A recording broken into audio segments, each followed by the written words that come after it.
നമസ്കാരം. ഞാൻ doctor Tracy Mol Mathai, consultant psychologist from Mind Beauty, let our mind Shine.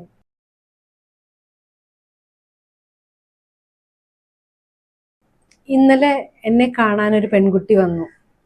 കുറേ ദൂരെ നിന്ന് യാത്രയൊക്കെ ചെയ്ത് വന്നതാണ്. എനിക്കൊരു അപ്പോയിൻമെന്റ് വേണം എന്നൊക്കെ പറഞ്ഞ് വിളിക്കുമ്പോഴേ ആ ശബ്ദത്തിലൊരു ദൈന്യതയൊക്കെ ഉണ്ടായിരുന്നു. അപ്പം ഞാൻ അടുത്ത ദിവസം തന്നെ എനിക്കൊരു അവധിയുള്ള ദിവസമായിട്ട് പോലും ഞാൻ അപ്പോയിൻമെന്റ് കൊടുത്തു. മാരേജ് ഫിക്സ് ചെയ്തിട്ടുണ്ട്, അതിനെക്കുറിച്ച് സംസാരിക്കാനാന്ന് പറഞ്ഞു. അപ്പം എൻ്റെ അടുത്ത് വന്നു, കാര്യങ്ങളൊക്കെ പറഞ്ഞു കഴിഞ്ഞപ്പം പറഞ്ഞു ഈ ആൾക്ക് ഓൾറെഡി ഒരു തേപ്പ് കിട്ടിയിട്ടുള്ള ആളാണ്. അപ്പം ഞാൻ ഇയാൾക്ക് ഒരു ലൊക്കേഷനൊക്കെ ഇട്ട് കൊടുക്കാൻ, സ്ഥലത്ത് വരാനുള്ള ലൊക്കേഷൻ ഇട്ട് കൊടുക്കാൻ നോക്കിയിട്ട് അയാളുടെ കയ്യിൽ വാട്സപ്പ് ഇല്ല, ഒന്നുമില്ല. എന്നോട് പറഞ്ഞു വാട്സപ്പ് ഇല്ല, ഫേസ്ബുക്ക് ഇല്ല, ഇൻസ്റ്റ ഇല്ല, എല്ലാം ഞാൻ ഡിലീറ്റ് ചെയ്ത് കളഞ്ഞു.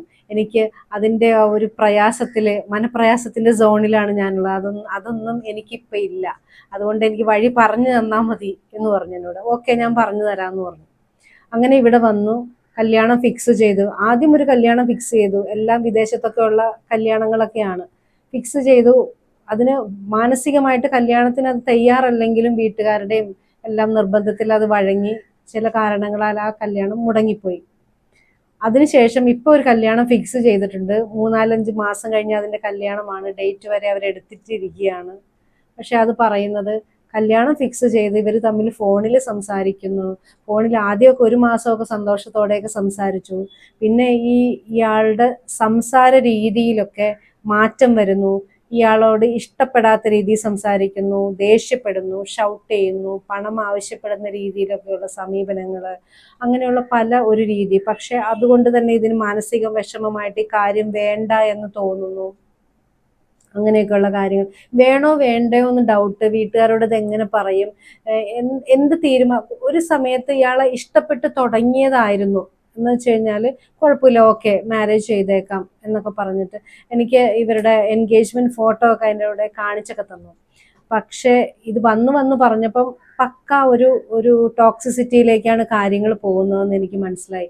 മാരേജിന് മുമ്പ് ഇതുപോലെ ഷൗട്ട് ചെയ്ത്, ഇതുപോലെ ഓരോ കാര്യങ്ങൾ ഡിമാൻഡ് ചെയ്ത് കുറെ കൂടി ഒരുങ്ങി നടന്നൂടെ? ഇത്രയും, അതായത് ഇയാളെ കാണാൻ ഞാൻ ഉദ്ദേശിക്കുന്ന ഒരു ലുക്കില്ലല്ലോ എന്നൊക്കെ പറയാതെ പറയുകയും ദേഷ്യപ്പെടുകയും. ഇങ്ങനെയുള്ള ഒരാളെ കല്യാണം കഴിച്ച് വിദേശത്ത് പോയാൽ എങ്ങനെയിരിക്കും?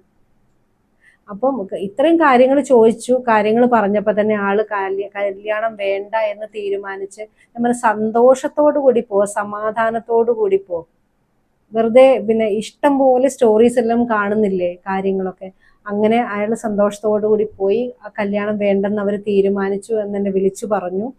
അങ്ങനെ അടുത്ത സമയം കല്യാണം ജോലിയും കാര്യങ്ങളൊക്കെ ആയിട്ട് പോകുക സമയമാകുമ്പം അതിൻ്റെ കാര്യങ്ങൾ നടക്കും. നമ്മൾ വളരെ സൂക്ഷിച്ച് കൈകാര്യം ചെയ്യുക എന്നുള്ളത് വളരെ ഇമ്പോർട്ടൻ്റ് ആയിട്ടുള്ള കാര്യമാണ്.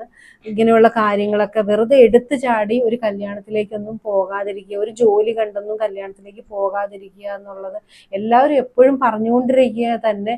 ഇതിപ്പം ആരോ നിർബന്ധിക്കുന്നു, വീട്ടുകാർ നിർബന്ധിക്കുന്നു, കല്യാണം കൊണ്ടുവന്ന ആള് നിർബന്ധിക്കുന്നു. അതെല്ലാം കല്യാണം കഴിയുമ്പോൾ ശരിയായിക്കോളും എന്നൊക്കെ പറയുന്നു. കല്യാണം കഴിയുമ്പോൾ ചിലപ്പം തിരിച്ചു വരുന്നത് പിന്നെ ജീവനോടെ ആയിരിക്കണമെന്നില്ല ഇങ്ങനത്തെ സ്ഥലത്തേക്കൊക്കെ പോയി കഴിഞ്ഞാൽ. അപ്പോൾ വളരെ വൈസ്ലി ചൂസ് ചെയ്യേണ്ട ഒരു കാര്യം തന്നെയാണ്. ശ്രദ്ധിച്ച് ഒരു സ്റ്റേബിൾ റിലേഷൻഷിപ്പ് എങ്ങനെ പോകണമെന്നും. അപ്പം ഞാൻ ആ കുട്ടിയോട് 2-3 ടിപ്സ് പറഞ്ഞു.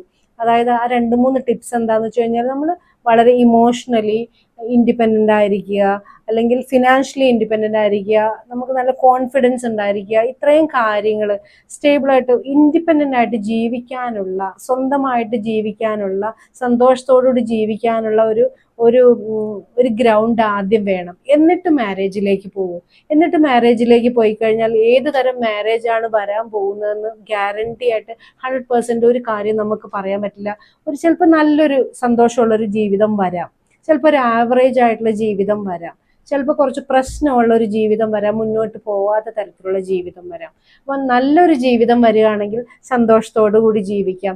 ഈ കരുത്തും ആത്മവിശ്വാസവും ഈ ഇൻഡിപെൻഡൻസും അതൊന്നും കൂടെ മനോഹരമാക്കാനായിട്ട് സഹായിക്കും. ഒരു ആവറേജ് ജീവിതമാണെങ്കിലും ഈ കുട്ടിക്കുള്ള ഈ കാര്യങ്ങൾ ഇൻപുട്ട് ഇട്ടുകൊണ്ട് അതിനെ കുറച്ചൊരു ആവറേജിൽ നിന്നും എബവ് ആവറേജ് ആവാനായിട്ട് അതിനെ ഉപയോഗിക്കാൻ സാധിക്കും.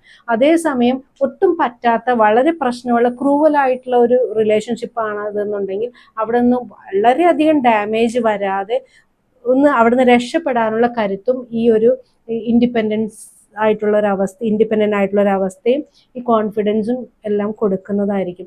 ഇത്രയും കാര്യങ്ങൾ പറഞ്ഞിട്ടാണ് ഞാൻ ആ കുട്ടിയെ പറഞ്ഞു വിട്ടിട്ടുള്ളത്. അപ്പൊ ഈ ഒരു കാര്യങ്ങൾ തന്നെയാണ് നമ്മൾ ശ്രദ്ധിക്കേണ്ടത്. നമ്മൾ ഇൻഡിപെൻഡൻ്റ് ആകുക ആദ്യം, എന്നിട്ട് ഒരു സ്റ്റേബിൾ റിലേഷൻഷിപ്പ് വേണമെങ്കിൽ ഇൻഡിപെൻഡൻ്റ് ആയിട്ട് തന്നെ അതിലേക്ക് പോകാൻ പറ്റുള്ളൂ. അല്ലെങ്കിൽ വളരെ ബുദ്ധിമുട്ട്, നമുക്ക് ഗ്യാരണ്ടി ഇല്ല എങ്ങനെയാണ് വരാൻ പോകുന്നത് എന്നുള്ള രീതിയിൽ. തകരാതിരിക്കണമെങ്കിൽ ആദ്യം ഇൻഡിപെൻഡൻ്റ് ആകുക, എന്നിട്ട് റിലേഷൻഷിപ്പിലേക്ക് പോവുക. എല്ലാവർക്കും നല്ല റിലേഷൻഷിപ്പ് ഉണ്ടാവട്ടെ. സന്തോഷമായിട്ട് ജീവിക്കുക എന്ന് പറയുന്നത് നമ്മുടെ എല്ലാവരുടെ അവകാശമാണ്.